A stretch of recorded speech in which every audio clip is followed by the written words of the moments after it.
The original Gothic was so popular and so unique at the time that I feel like it deserves a proper remake.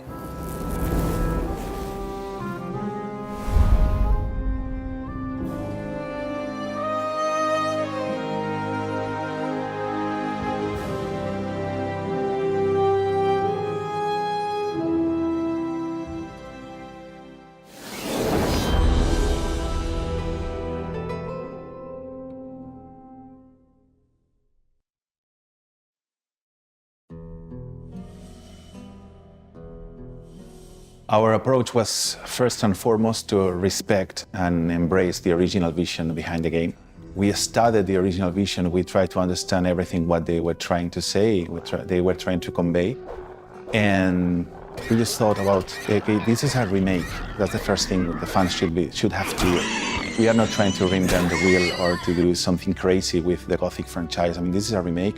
We embrace, we honor the original vision, and we just try to approach there with the uttermost respect. After so many years, and actually after quite a short time after the release of Gothic 1, when I look back at the music that I've done back then, I kind of always find the things that I would have loved to improve. If I had more time, I would have thrown things away and replaced them with other ideas. So that constant, striving and drive to make everything better, now I get a second chance. So I can return to my music that I wrote back then and create new versions, create fresh versions that kind of stand the test of time. It's been more than 20 years since the first Gothic came out, and it's difficult to think about how you bring something that has such a history into modern times with the quality of life we have now, and how you stay truthful to the original experience of playing such a game, which was quite innovative, quite new to the whole market and what it brought to RPGs. I got immersed into the world of Gothic thanks to Kai Rosenkranz and his creations. And I want to say a big thank you to Snowball localization team, because they made a huge job. The voices and localization, it helped me a lot to go deeper in this world. I think that Gothic 1 was a game that allows the player to go everywhere, anywhere, and anytime. So that feeling that the player has in order to make his own choices. There was, 15 years, over 10 years, there was nothing happening with it, which is sad, because it's like, it's a franchise and a game that people deeply care about and are very emotional towards too. And I'm myself sad, actually, that I never got to play another Gothic game in these times. We are fighting with memories. We're just trying to embrace the original vision of the authors. When I was young, I played the games in German. It was one of the only games which had a real character and authenticity to German culture. The dialogues were written in a way how you and me would speak if we would be, friendly, drinking a beer and talking about stuff, right? And that is something that was never done by a game.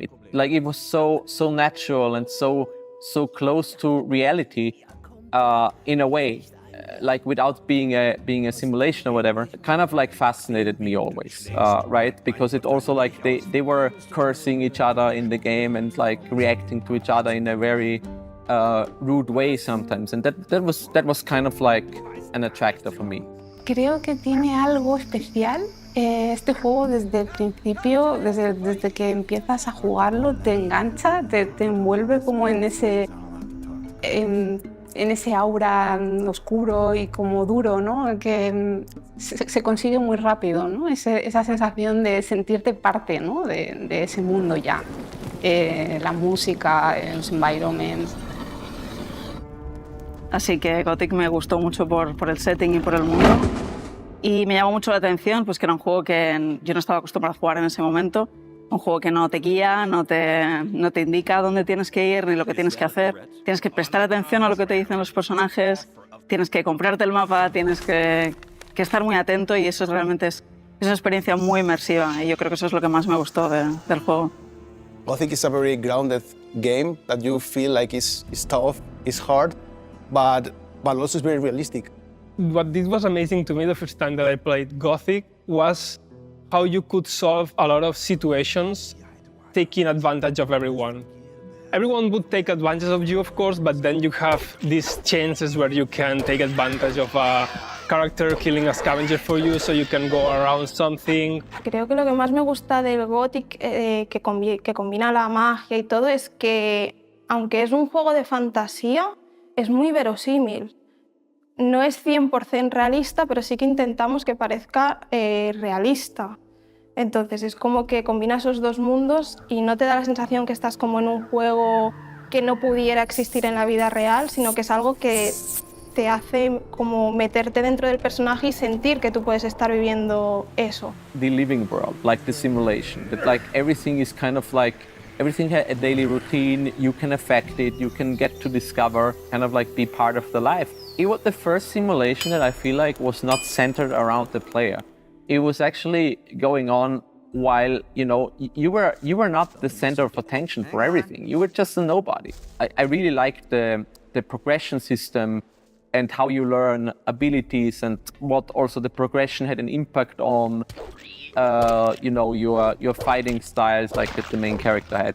Really, I think everybody struggled fighting against the first scavenger or run away from the diggers.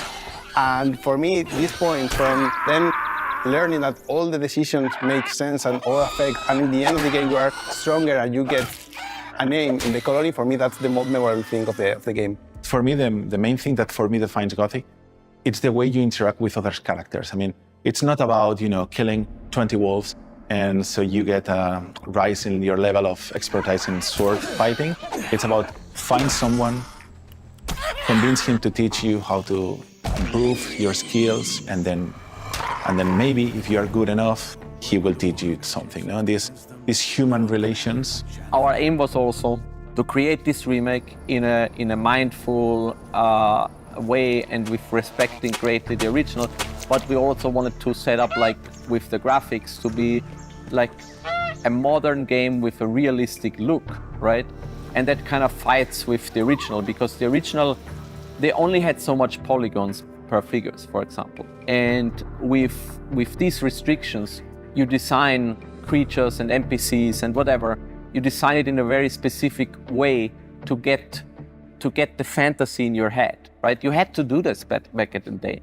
If there is people who are like, yeah, but I like this look. If you really like the look of the original game, I mean, I think there is a game for you, which is the original. And thankfully, I mean, you can now play Gothic 1 and 2 as classic editions on modern consoles, which I think was also one of our key strategies always to take care about franchises and IPs, to make sure the thing that people love is actually preserved. In the end, we're fighting to recreate the love memories. And in Spanish, we say, there's a say that says, cualquier tiempo pasado fue mejor. It seems any past time was way better. So in the end, we're trying to challenge with this, but it's a nice challenge. So when I read some fans' comments about, and they say, for example, a new cam image, we released not much time ago, and they say, wow, this is exactly how the new cam was in my imagine when I was playing. And then some other fans show him the real image of the new cam of the original game, and they say, what the hell? What the fuck? What's this? In my head, it was like the remake one.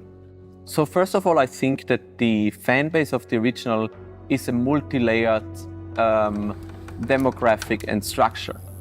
I think there's not one voice that you can listen to and say, like, if you do it like that, everybody will like it. And that's the core problem.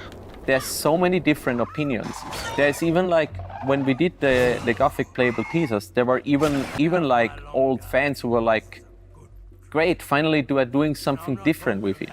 I disagree with this. I feel like with the playable teaser, the aim was to really push the boundaries and go over it to get strong reactions, and we got that, so that worked out. So back in the day, we were asking, okay, what fans want? What do they want? They want the same story with new graphics, or maybe are retold. Maybe they want a new story within the world, or maybe they want something in the line of new modern games where the character is always talking and doing jokes to the player. I don't know. So we thought, okay, let's go stream. Let's force a very strong reaction, and with that we can understand what they really want. No, and in the end, we got the reaction. We got a lot of ideas from the fans. The fans showed us the way, and they helped us to create the pillars of the Gothic remake. No, I remember 4 years ago creating a document with the pillars of the game view and saying, okay, we cannot move. Those are the pillars of everything what we are constructing the next years. Those are the founding pillars, and it should be that. So for me, the PT was good because it helped us to define those basic pillars, and we are here today. When we started to create the real Gothic 1 remake and Gothic Greenlight to do it, we set out we defined that first and foremost, we have to please the old Gothic fans. Because if they don't like our game, then this game has no right to exist. I would say two things. The first thing to the fans is that I hope that they fully understand the way we embrace the original, the way we respect and we are trying to honor the original, because we understand how important is this game, well, the franchise, but Gothic 1 in special for them. No? Sometimes I read fans telling, okay, I was playing this with my father, and I will play the remake with my son. So I hope that they understand that we are doing this with passion and with all of our heart. It's the people out there that make us do what we love doing. They enable us to do that, and they are kind of the other half of that world that kind of only works if the both halves come together. We, being passionate game developers that pour our hearts and souls into making the game, and the audience that enjoys playing those games and kind of keeping it alive over so many years. And for the future, I would like to play Gothic Remake in 20 years with Aran, with my son. He's 2 years old now, but maybe in 15 years or 16 years, we can play together, and I say, okay, Papa, you did this, and I say, yeah. But yeah, maybe in 10 years, we can play together to this.